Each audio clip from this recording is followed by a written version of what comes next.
Make it plain. Make it plain. M.I.P. With Masamela Matfumo. Mark Thompson. Make it plain. Get woke.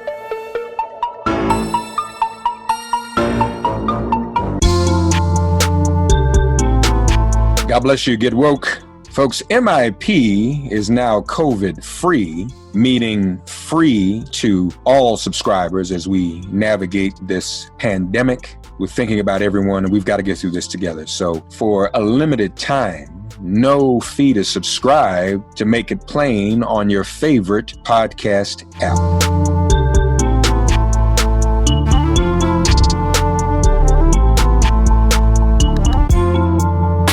Ladies and gentlemen, are we contact tracing like we should be? I wonder. I want to talk about that. Very special guest with us. She's a practicing physician, epidemiologist, and a journalist, triple threat, who covers topics in medicine and public health.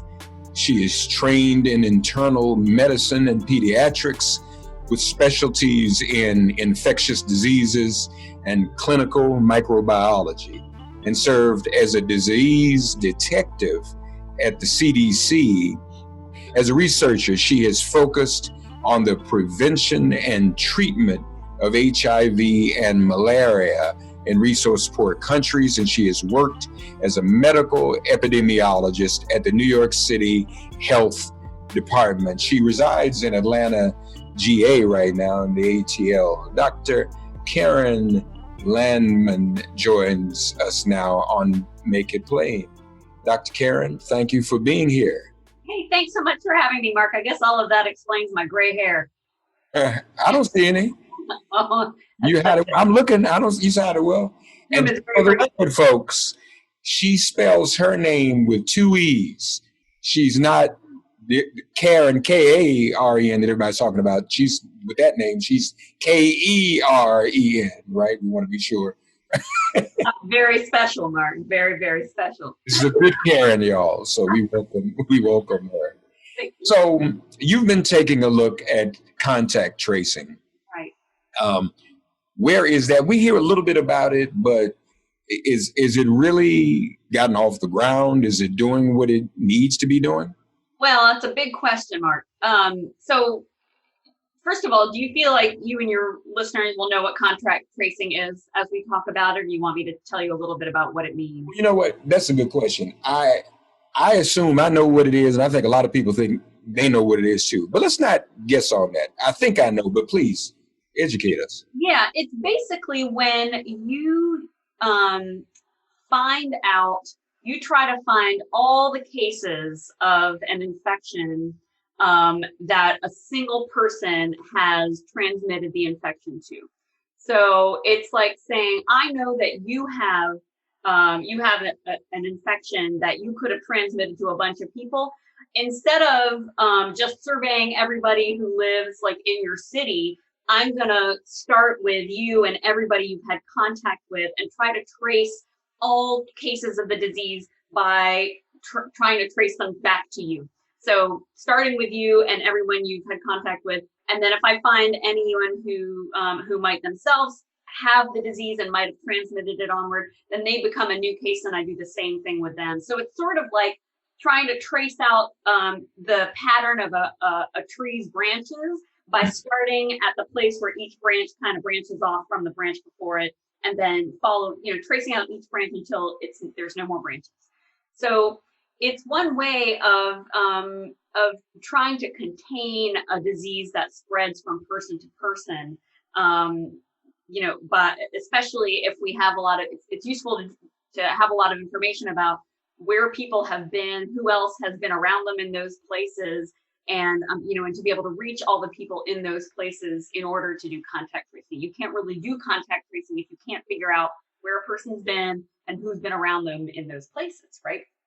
So when we do contact tracing, we start by asking a person where they've been during the time that they could be transmitting the infection. So even let's say if you have it's a little bit easier to think about maybe like when you think about contact tracing somebody with a sexually transmitted infection, because it's a lot easier to narrow down who you might have put at risk with an STD, for example. So you might ask somebody, all right, who have you had any kind of sexual encounters with, since you started having symptoms? And they might give you a list of folks. And then you would, potentially call those folks and say, hey, have you had any symptoms? Let's test you. Let's treat you for whatever symptoms you might have or whatever infection you might have. And then let's figure out who you might have had contact with if you actually have the infection yourself, so you can figure out who that person has then maybe transmitted it onward to. So that's what contact tracing is. And normally when we do contact tracing, it's with an infection that only a few people have in a confined area. So like there might be an outbreak of, I don't know if you remember, there's a big outbreak of HIV in Indiana several years ago related to some injection drug use. Mm-hmm, mm-hmm. They used contact tracing to help figure out who else might have gotten HIV as part of that outbreak by sharing needles. And, they didn't do contact tracing outside of the network of folks who might have had needle sharing, might have shared needles in that part of Indiana. There's no point in doing contact tracing, calling people out of nowhere, even if they might be at risk for HIV, calling people in Texas, unless you know that they've had contact with that group, because that was confined to Southern Indiana. But we have a situation now where we have a germ that is everywhere. And so we're trying to do contact tracing all over the world simultaneously. And it's an enormous effort. And it's not the way we usually do this kind of effort. So this is a great big experiment for a lot of people. Well, when you put it that way, explaining what it is, as you just explained it, is not comforting. One, because of the size, but two, just in terms of what's dominating the news coverage right now. The infection rate is going up. This is a country, and I know we're going to talk about local and state jurisdictions, but we've got local and state jurisdictions that are not even making intelligent decisions, Dr. Keren, in terms of reopening or what phase they're in. So what you just described, I don't have a whole lot of faith that that's going the way it ought to go. Well, I mean, the way that you might use it is if I live on a street with 20 houses on it. So if one of my neighbors had COVID and they were to contact trace my neighbor, they might say, okay, you have the infection. Who have you had contact with in the last 2 weeks? And let's test and quarantine all of those people.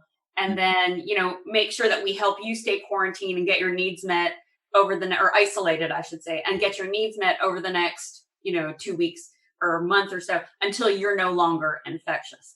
But it's not just one out of, 20 houses that we're dealing with right now.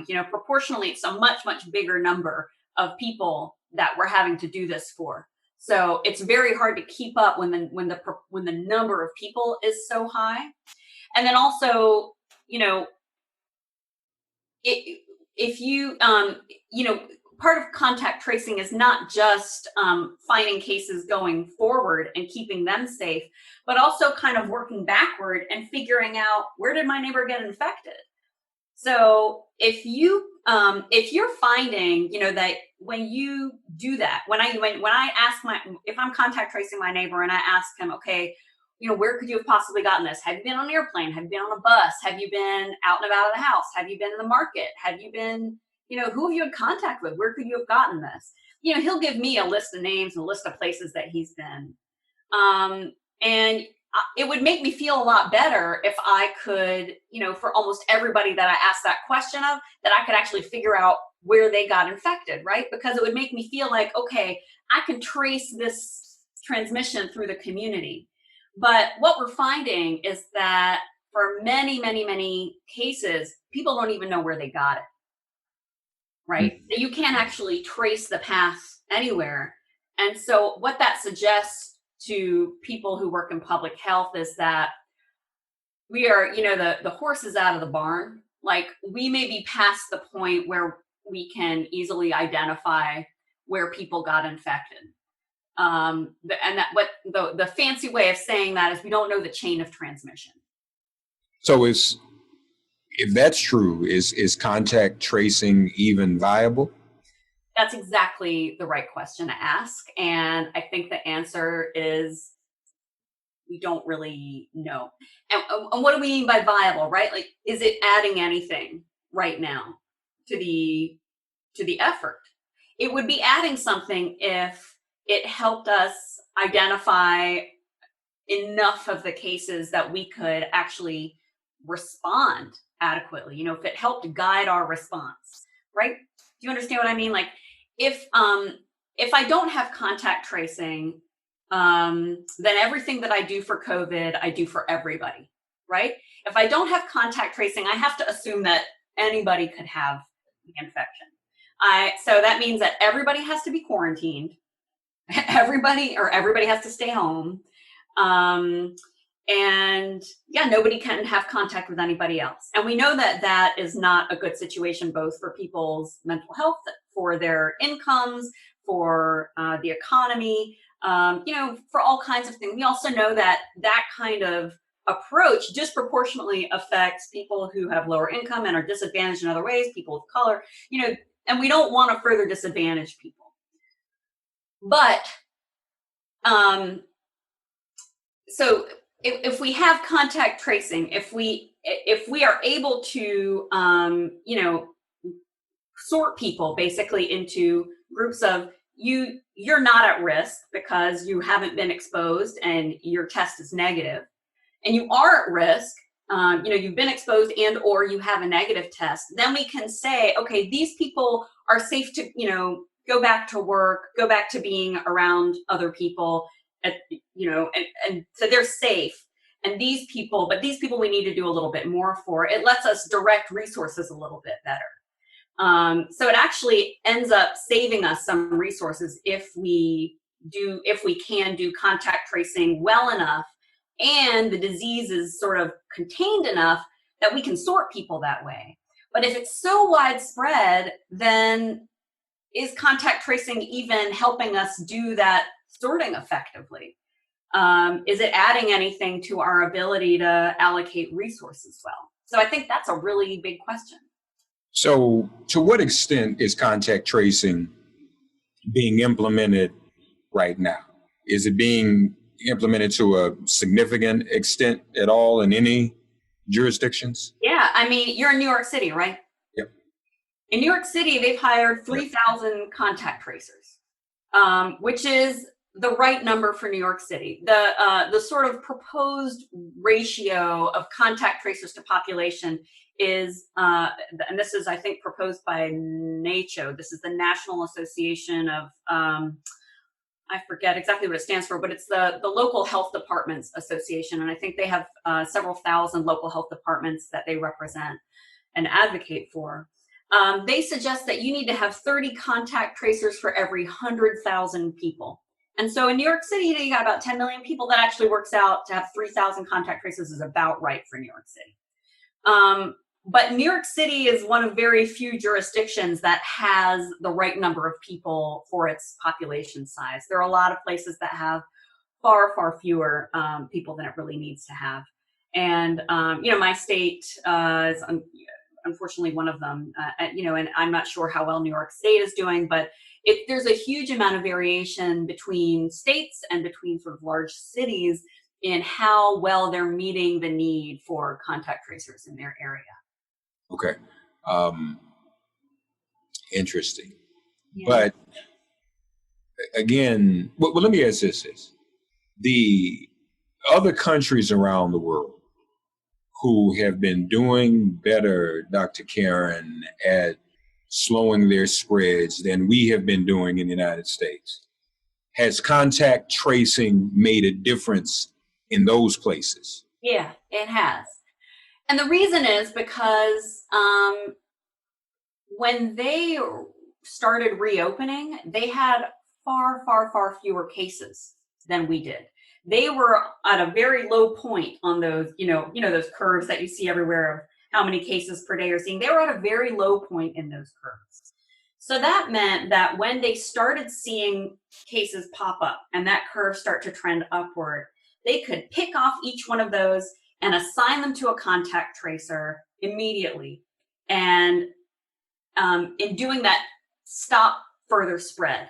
And so they could turn that curve from an upward curve into a plateau and then eventually kind of help it come back down. I don't know if you remember South Korea. They did a really good job early on. They closed a lot of places down. They had a really aggressive testing and isolation program early on. There was a lot of good public messaging. They had a lot of good things that they did.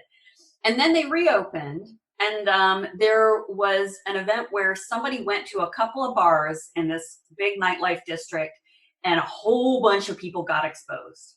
And there were a whole bunch of new cases. They knew that almost instantaneously. They knew it very quickly because they were doing contact tracing. And so when one person turned up, and I'm speculating about how this unfolded, but this is about how contact tracing works. One person turned up sick after going out. Another person turns up sick after going out. They put those people together in the same club on the same night, and they say, we need to contact trace everybody who was in that club. We need to call everybody in that club, test everybody who was in that club, and quarantine everybody who was in that club. And all of their contacts too. And so even though they did have spread of the disease right after they reopened, they crushed that little super spreader event because they had contact tracing in place. We aren't doing that here. People went out to the bars, over Memorial Day weekend and have gone out since then. And we were still kind of scrambling to scale up our contact tracing, and we couldn't call everybody, and we didn't call everybody in all those places. And so people just went home and hung out with their friends, the next day or with their families, and the disease spread. And that's why we have not been able to, tamp that curve down. So the key is really having that contact tracing and then all the other things that it needs, to work, the testing, the masks available to people, the quarantine, whatever it takes to quarantine, which is, involves social programs, people getting money so they don't have to go to work as part of, enabling contact tracing.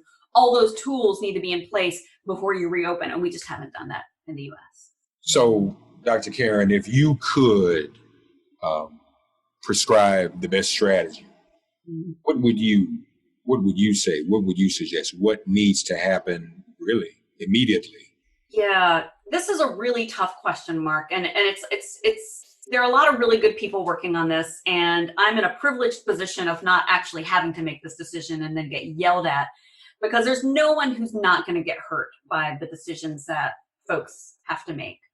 But I think fundamentally what you need to do in order for contact tracing in order for any of this to work is to disincentivize people from exposing others to whatever they might have.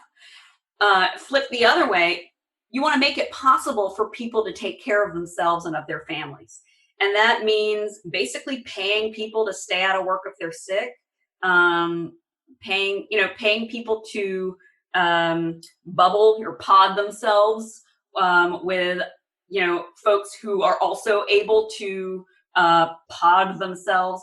The reason that people are having to break the rules and are having to have contact with, other folks who spread the infection to them is very often, it's not just because people want to go out, although that's certainly part of it, but it's also because people have to go out. And if we make it possible for people to stay home and take care of themselves, I think we'll see, people able to comply with the isolation and quarantine and some improvement.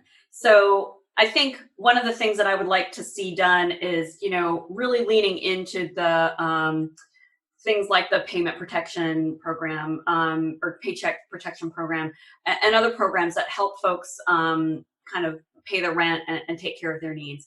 But that alone isn't going to do it. There are people who are getting out and about in an unsafe way because they want to, and they don't really understand the social benefit of or they don't really care about the social benefit of staying home and and being safe. And that, So I don't think I can make anybody else sick, or I'm asymptomatic. yeah, Right. That's the attitude.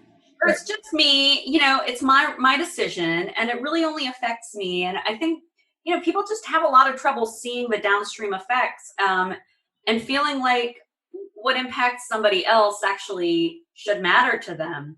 And I think, a lot of this is human nature. It's very hard to put yourself in other people's shoes, but some of it is also our culture. Some of it is just, the what Americans are like. It's the way we think of ourselves is not we're not a collectivist kind of society, right? So I think there's a much more difficult kind of culture change that would really need to happen for us to see big changes in these curves. So that's not answering your question, though, right? Like, what would I prescribe? What would I like to see our leadership do? And let me just add to that as you answer that in terms of leadership. Yeah. If I understand correctly, this really happens and is implemented and administered at the local, state, or local level. Is that accurate? Yeah. Well, I mean, contact tracing is, for the most part, happening, being driven at the state level. Some states that have good relationships with local health departments are giving them some say and some power in driving contact tracing, but they don't have to. So, a lot of states are not doing that. So again, what would be ideal for states to get on the stick and start doing that, or what? You mean with regard to contact tracing in particular? I think what really should have happened to begin with is so what happened is that basically there was this edict that governors should come up with a plan for contact tracing in order to get funding for it. And what should have happened is that state health departments should have been tasked with coming up with contact tracing plans, because they have, their incentives are very different than the incentives that a governor's office has. They're not politically driven.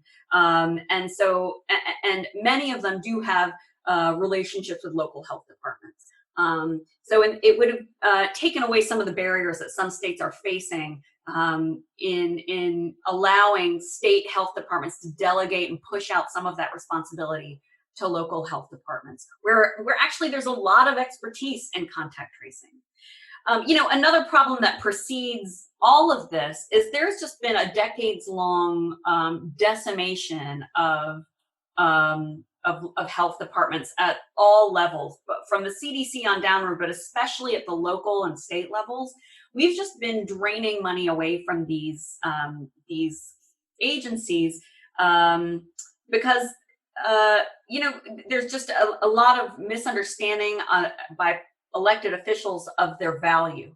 And there was actually a great story in Kaiser Health News today all about just how we have systematically defunded public health. So even though there's great brain power and practice in doing these things, even if we gave them the opportunity to do this now, they wouldn't be able to do a lot of contact tracing without a whole lot more money infused into them. And it would be difficult for them to scale it up immediately because, there's many of them are operating on a skeleton crew to begin with right now. So some have raised concerns about, to me, and I haven't gotten too much into it, but I'll just share it with you. Sure. About contact tracing and people feeling as if they're being surveilled. Yeah. Especially within Black community and other historically discriminated against communities. Help us feel a little bit better about that, if possible. Well, I understand where that's coming from.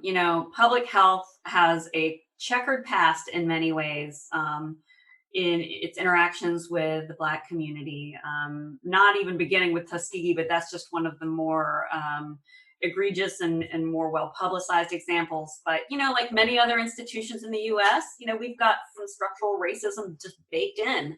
And it's difficult to dismantle, and I don't blame a lot of folks for lacking trust.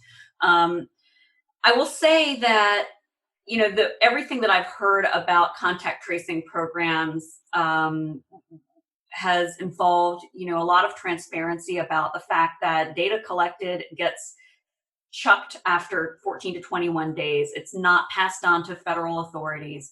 It's not used for any purpose other than the immediate ability to help, folks who've been exposed keep themselves and their families and loved ones and contacts safe.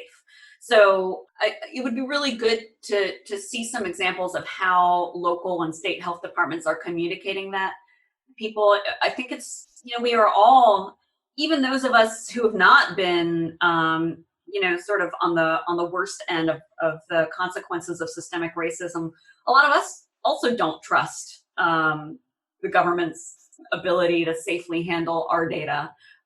So I completely empathize with this, but I will say that it is not,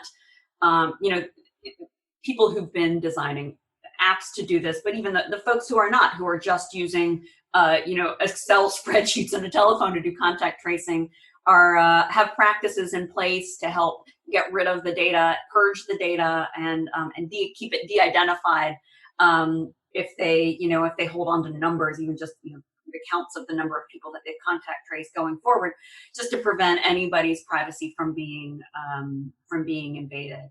And they're not collecting data that are particularly sensitive. They shouldn't be collecting things like social security numbers and that sort of thing. It's really just contact info. You mentioned apps. I mean, what role does technology play in contact tracing? It's still a hypothetical one. I think in many places. I mean, I know a lot of states have bought into apps. Like there's, here's the thing. We all carry these around, or something like these. So many of us carry these around, and they already trace us. Like that's how Google Maps tells you where the traffic is bad. It's because it knows how many signals are coming from this on, 7585 connector in Atlanta. So our data are already being used by a lot of companies in ways that actually help us. And there are great ideas that like Apple and Google had about doing something similar to help figure out where people were congregating, especially if somebody there had been sick. So, for example, if my phone says, to Google that I had been at the supermarket at the same time that somebody else's phone was telling Google that they were at the supermarket and that person got contact traced, maybe my phone could alert me. And this is actually something that was happening in a couple of Southeast Asian countries. They were doing this. And it was working because, people trusted the system enough for that to work. But I don't think we trust the system enough for that to work here. So even though we have that capacity, that's not being used right now, so far as I know. But there are some apps that just basically collect the data for the people who would otherwise be making the phone calls. Like, one of the things that contact tracing involves is, let's say if I were to get a call right now from someone doing contact tracing, what they would ask me to do is, first of all, just tell them how I'm feeling now, and then check in every day for the next 2 weeks. Just take my temperature, record my temperature, and and look out for any symptoms like a cough or a headache or, any symptoms of COVID, and fill in a log that says what my symptoms and what my temperature is. And if I haven't been infected, it'll be negative the whole time, and nobody has to do anything about that. And wouldn't it be so much easier for them if I could just like punch a couple numbers on an app every day, to just record that instead of talking to a person, right? So that's what these apps are mostly designed to do, is collect data like that. So most of them are not designed to track us anywhere, to do any of those sophisticated geolocation things. It's really more data collection, at least so far as I've seen, even though we have the capacity to do a lot more. So is the ball, in your estimation, Dr. Keren, ever going to move forward on contact tracing, or are we just going to kind of stay where we are? You folks, and Dr. Keren, let me just emphasize this.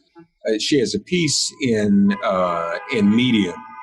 Hey, America, what happened to contact tracing, unused tech tools, and a coordination vacuum between state and local health departments can help explain why contact tracing is not going well. Let me just lift this up.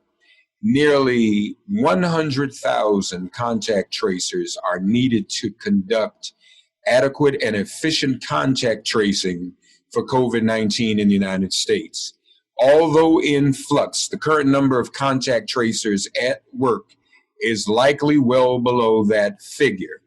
Last week, CDC Director Dr. Robert Redfield testified that about 27 or 28,000 people were doing contact tracing work across the country at the beginning of June. So that's barely a third of what's needed. And we're talking, there aren't a lot of people making noise about it, as we know, quite frankly. We're still kind of arguing about whether should we reopen, should we wear masks, not wear masks, and we know whose fault that is. So is contact tracing ever going to increase, pick up? Is it going to catch fire, so to speak? What do you think?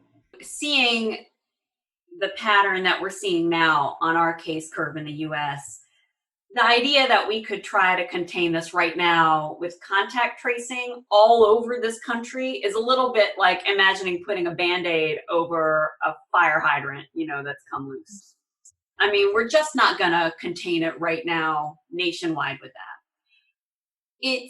There are parts of this country where aggressive contact tracing probably makes sense, where there's not that much spread. And actually, New York City might be one of those places. I haven't looked at the latest case curves, but, if you're only having, a few tens to a few hundred cases a day in a really large city, and you have a really large contact tracing force, and you have a lot of tests available to you, and you can close down your city to influx of people from the outside, you could potentially catch most of the cases that are cropping up, trace them back, get everybody who had contact with that person to, hunker down, and actually make it effective and make the juice worth the squeeze.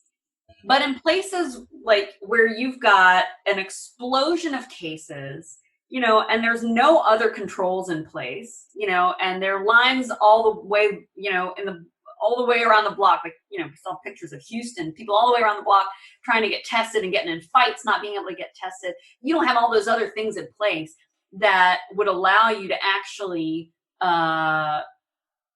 make a dent with contact tracing. It seems a little bit like pissing in the wind. Excuse my language. Can I say that on your podcast? It seems a little. You already said it. You just said it. Yeah, it's not. It's not that. It's just not going to make that much sense. So we have a country that is so big and so different that there are places where it probably makes some sense, but there are probably a lot of places where it's not controlled enough for us to really get a lot of benefit from it. So what's next for you? You're an epidemiologist. What's next for you? What are you looking at next? What forecasts or recommendations are you going to be looking into in the days to come? Gosh, and you're in Georgia. Yep. Now your numbers, aren't they going up too? Yeah. Yeah. Yep. They are. Our governor is currently on what did he call it? It's a wear a mask, fly around tour where he's going to a bunch of different localities in Georgia and speaking to groups of people about the importance of wearing a mask. And that's good. It should have happened months ago, and I think it's only happening now because elected officials are seeing that this is real. It is coming back. People are not wearing masks for reasons that have nothing to do with health. And, and I think they're hoping that they can kind of catch up, do some catch up work on getting people wearing masks. We'll see if it works or not. People keep surprising me, usually not for the better, but maybe one day they will surprise me for the better, and and we'll get everybody wearing masks. That would be great. It's very hard to predict what fresh hell is going to come with every week that this virus changes and that its epidemiology changes. But, a lot of things in this country don't really change until they affect white people of means. And with so many white people of means now making the decision to not protect themselves and their families, I suspect, and I'm not happy about this, but I suspect that we're going to start seeing more cases of this infection among white people of means. And that may be what it takes to start seeing a serious effort from our government to control it and to deal with its effects, and to try and prepare for what we think will be a really difficult fall instead of just, letting it happen.